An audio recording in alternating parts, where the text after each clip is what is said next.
Hello everyone, it's Sherri again, and I'm going to be reading and we're going to be making something after I'm done with the book. Today the book I'm going to read is called Follow the Moon. It's by Sarah Weeks and it's illustrated by Suzanne Duranceau. If you look on the front, you might get an idea what this is going to be about. You see a boy, and what's he holding? Looks like a turtle.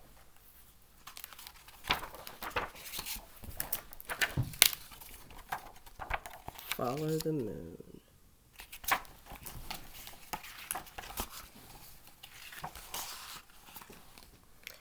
It was a Thursday night in June, and the voices in their heads said, "Follow the moon." Who are they? I'll show you who they are. They are lots and lots of turtles. See some birds in the air there too. And there, up in the sky, we see a very bright moon. Beach, ocean. Oops. It looks like one of those birds got a turtle. Inside my head, there was no voice. This is the turtle speaking.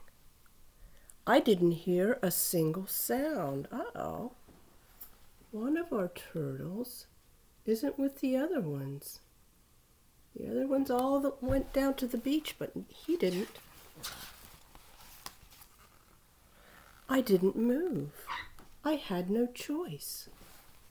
That's when he found me and built the fence around me. The boy found our turtle and made a fence for him. Why do you think he made a fence around the turtle, you guys? Have you ever done that? I have.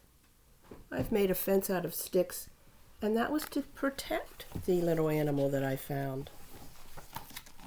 My grandchildren do it with toads, and there he is, just coming out of his shell. He says, "Inside my shell I was alone. I couldn't sleep.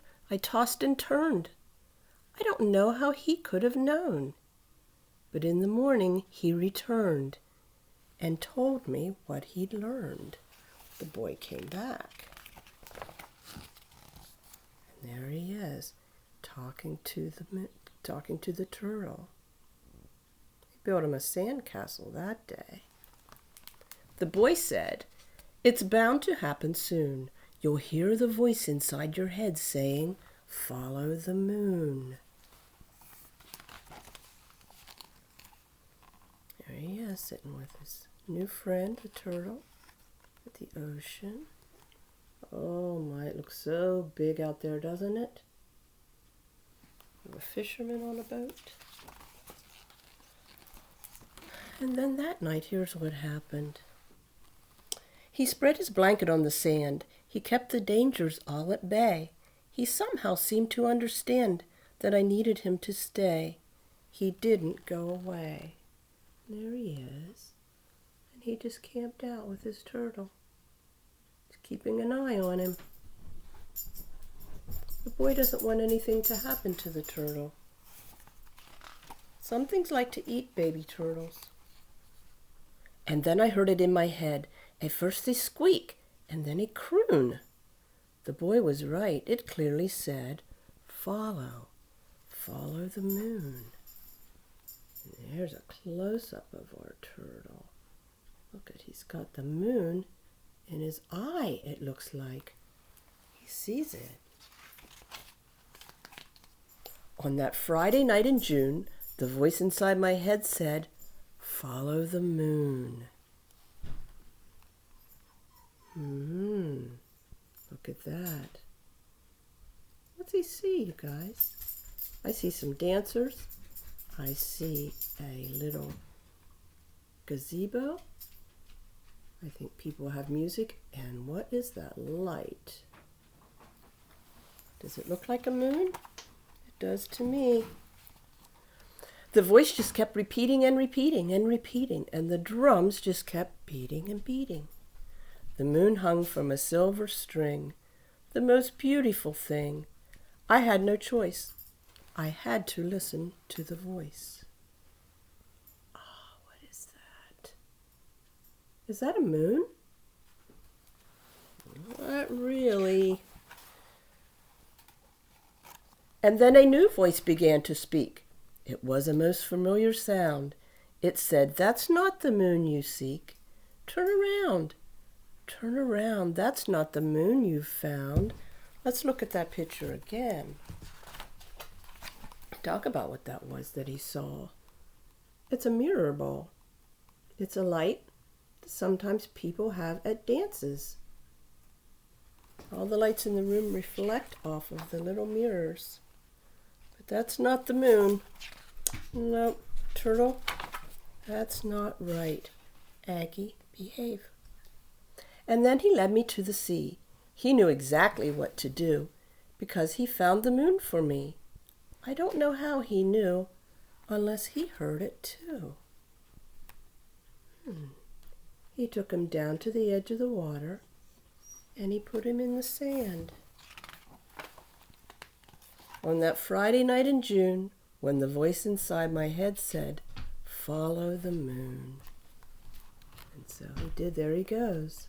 He's getting in the water and he's going to swim into the ocean.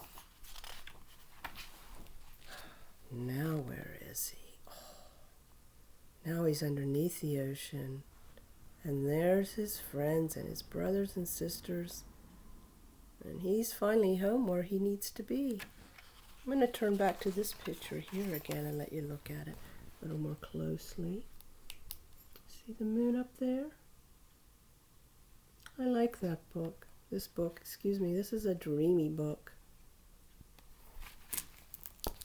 Do you think if you found a turtle by the ocean that you would help it to get its way back home? A young lady in my family found a turtle a couple weeks ago near her house, and that turtle was so new that it still had the tiny tooth in the front that it uses to peck through its shell and get out. And we kept the turtle for a little bit in a bucket for a few hours and looked at it, and then Lydia put it back where she found it so that it can go home and be where turtles like to be. Okay, so today we're going to make a moon.